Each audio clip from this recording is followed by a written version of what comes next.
Hello বন্ধুরা, সবাই কেমন আছো? আশা করি সবাই খুব খুব ভালো আছো। নিয়ে এসছি একটা নতুন ভ্লগ। দিনটা শনিবার, মানে ছুটির দিন। জানো তো, বেশ কয়েকদিন পর ছুটিতে আছি, তো ছুটিটাকেও তো কাজে লাগাতে হবে বলো। বাড়ির বেশ কিছু কাজ যেন পেন্ডিং আছে বহু দিন ধরে। যেরকম অনেক দিন ধরে ভাবছি যে জামাগুলো গরমকালে পরতাম সেগুলো কেচে ঢুকিয়ে দেবো, কারণ সেগুলোর এখনও অতটা ব্যবহার হচ্ছে না। এখন মোটামুটিভাবে একটু মোটা পোশাকগুলোই পরছি।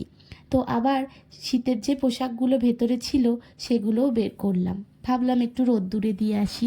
ছাদে গিয়ে দেখি ঝিমঝিম করে বৃষ্টি পড়ছে। তোমাদের কার কার বাড়ির ওখানে বৃষ্টি পড়ছে জানাও তো।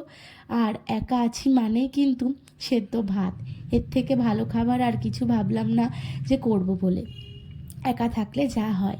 সামনের দোকানটায় গেছিলাম, কিছু জিনিস কেনার ছিল।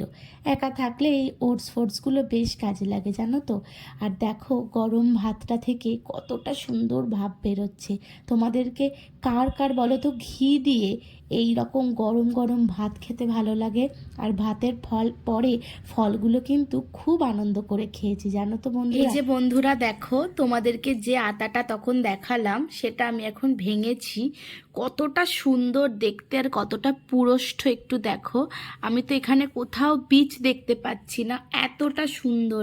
আমি একটা খেয়ে দেখলাম, কি অপূর্ব মিষ্টি জানো। তোমরা কে কে আতা খেতে ভালোবাসো একটু জানাও তো। এক একটার দানা এত বড় বড়, দেখো জাস্ট এক একটা দানা, এটা কি সুন্দর।